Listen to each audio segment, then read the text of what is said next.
to your own channel International Education। आपके खुद के चैनल में आपका बहुत बहुत वेलकम है। और इस वीडियो में मैं कुछ शेयर करूंगी आप लोगों के साथ कुछ ऐसे इडियम्स और फ्रेजेस जो डेली कन्वर्सेशन में बहुत यूज होता है। और इडियम्स के साथ अगर हम किसी सेंटेंस को जब बोलते हैं ना तो उसमें आपका जो लैंग्वेज है वो बहुत ज्यादा स्टैंडर्ड बन जाता है। ठीक है, बहुत इंप्रेसिव लैंग्वेज हो जाता है वो और सामने वाले पे बहुत अच्छा इंप्रेशन जमाता है। ठीक है, कौन से वो इडियम्स एंड फ्रेजेस देखते हैं। Number 1 is by the book. By the book, इसका क्या मतलब हुआ? By the book means according to the rules, exactly according to the rules. मतलब वो हर काम एकदम नियम के अनुसार करती है। अगर किसी को बोलना पड़े तुम हर काम को नियम के अनुसार करते हो, तुम हर काम को बड़े एग्जैक्टली जैसा होता है वैसा ही करते हो, एकदम नियम के अनुसार चलते हो। या कोई किसी को बोलना है वो चलती है नियम के अनुसार, तो हो जाएगा बाय द बुक। सेंटेंस बहुत अच्छा, ये फ्रेज बहुत अच्छा लगता है। गेम्स एंड फ्रेजेस ये यूज भी आपका डेली लैंग्वेज में आएगा and at the same time आपके जो कॉम्पिटिटिव एग्जाम्स में भी आपको प्रिपरेशन करने में बहुत मदद मिलेगी। इसमें ये इस तरह के इडियम्स आते हैं और उसमें ऑप्शंस आ जाएगा। अगर आपको मीनिंग मालूम है तो you can easily sort out the meaning. ठीक है, आसानी से आप जो करेक्ट मीनिंग है उसको चूज करके निकाल सकते हैं। Bye the book means follow the rules exactly. Hindi में इंग्लिश में हो गया। जैसे सेंटेंस दिया, वो हर काम नियमों के अनुसार करती है। वो हर काम नियमों के अनुसार करती है। She does everything by the book. मेरी मम्मी हर काम को नियम के अनुसार करती है। My mummy does everything by the book. ठीक है, does everything by the book.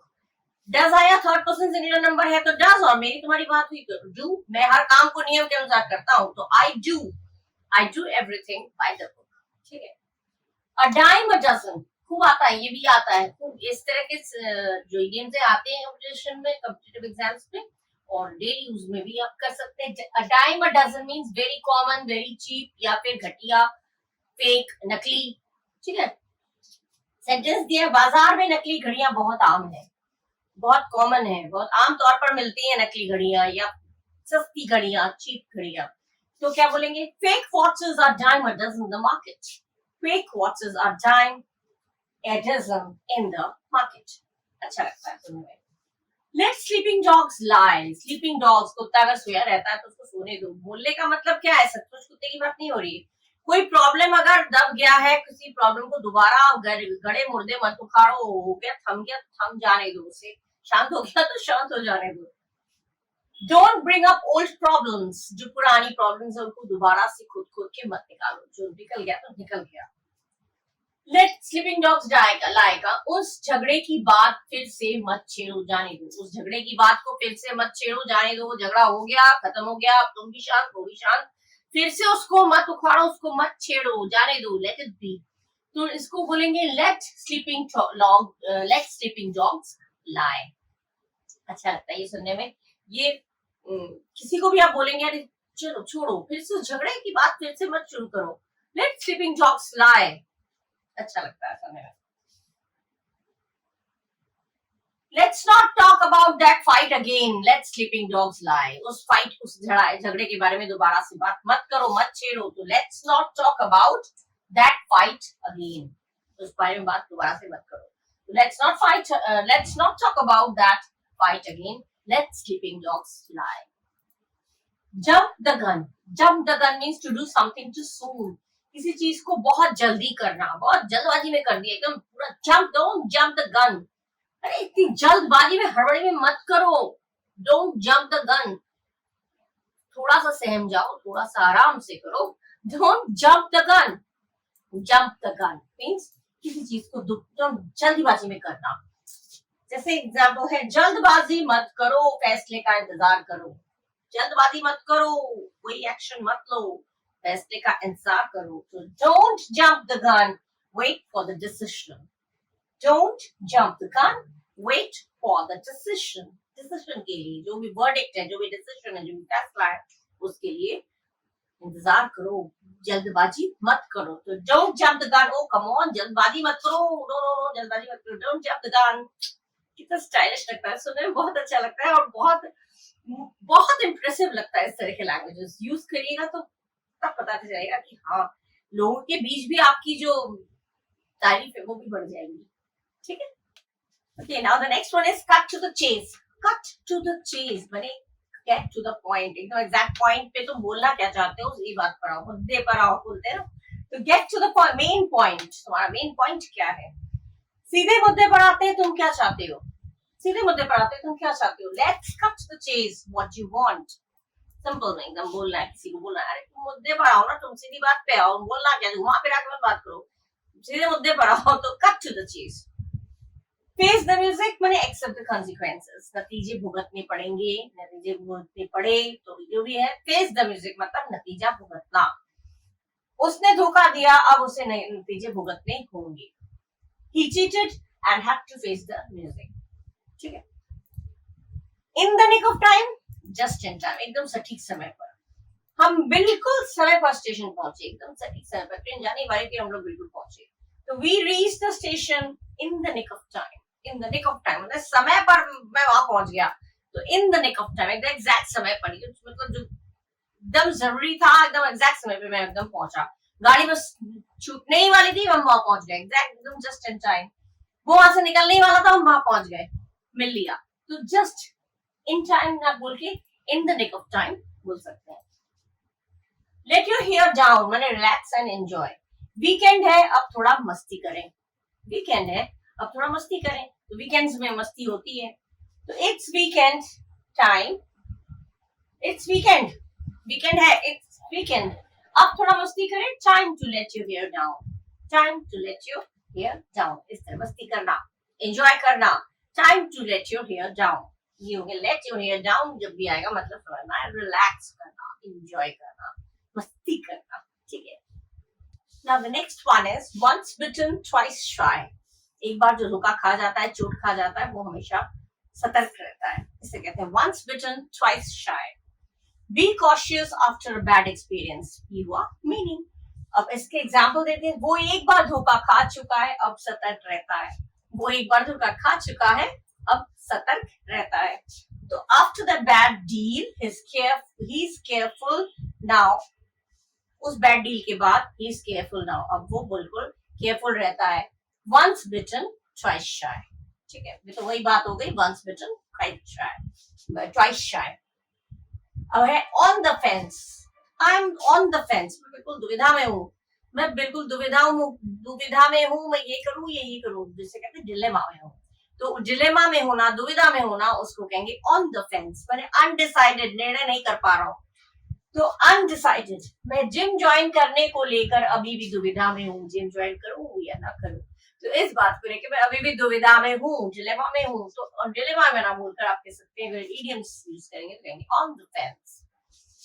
I am on the fence about joining the gym. I am on the fence about joining the gym. Rain on someone's parade. Rain on someone's parade means spoil someone's happiness. किसी की खुशी बर्बाद कर देना या mood खराब कर देना. ठीक है. जैसे मैं तुम्हारा मूड खराब नहीं करना चाहता, लेकिन पार्टी रद्द हो चुकी है या रद्द हो गई है. ठीक है, कैंसिल हो गई है. So I don't want to rain on your parade. Party is cancelled. रद्द हो गई है, party is cancelled. I don't want, मैं तुम्हारी खुशी बर्बाद नहीं करना चाहता, तुम्हारा मूड खराब नहीं करना चाहता.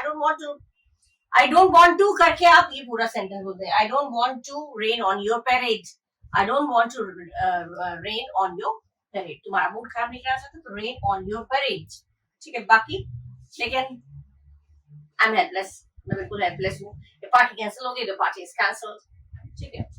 The last straw माने आखिरी, the final problem that breaks patience, Dheeraj.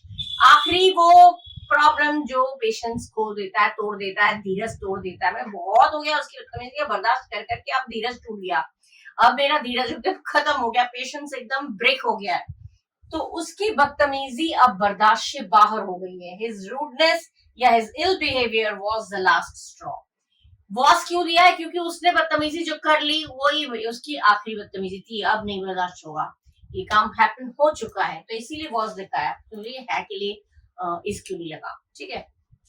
His rudeness या ऑब्लिक करके his behaviour, ill behaviour, bad behaviour, ill behaviour was the last straw. ठीक है. ये हो गया आपका stylish sentence. Okay okay. Now the next one is up in the air. Up in the air माने हवा में. लटका हुआ है अभी, कहते हैं up in the air. Up in the air means uncertain, अनिश्चित, जो अभी भी तय नहीं है, अनडिसाइडेड है। हमारी छुट्टी की योजना अभी भी तय नहीं है, माने प्लानिंग क्या है हमारी छुट्टियों में, क्या क्या प्लानिंग है, हम लोग क्या करेंगे उसका अभी डिसाइडेड नहीं है, तय नहीं है। तो उसको कैसे बोलेंगे? Holiday plans are still up in the air, हमारी क्या करेंगे छुट्टियों में पता नहीं।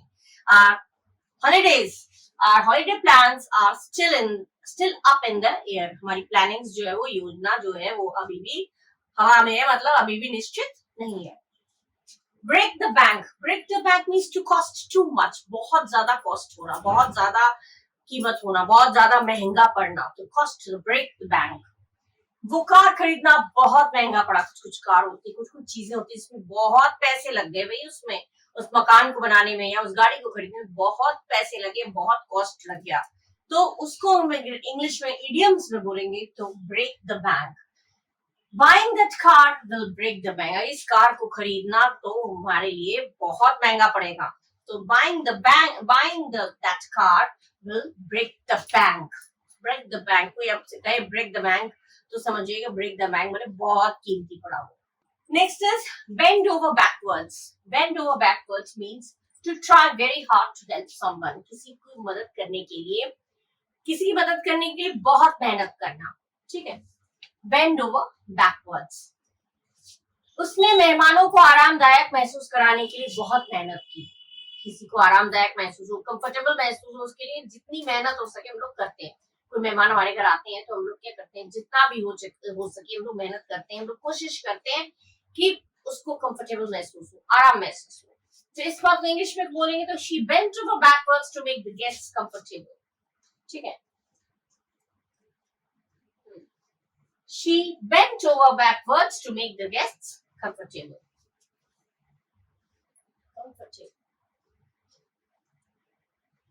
ठीक है।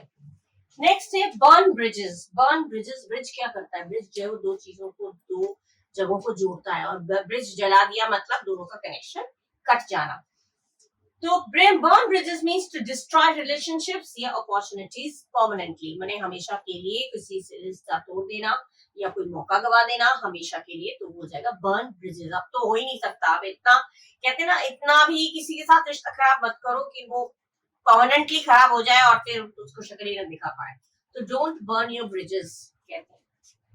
अपने पुराने रिश्तेदारों से रिश्ते मत बिगाड़ो, तो don't burn bridges with your old relatives, don't burn bridges with your old relatives, ठीक है। तो बर्न ब्रिजेस मतलब हो गया रिश्ता परमानेंटली, हमेशा के लिए खत्म करना, ये हो गया बर्न ब्रिजेस। खूब आते हैं ये सारे सेंटेंसेस, ये idioms, okay.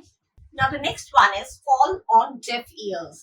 Fall on deaf ears means to be ignored.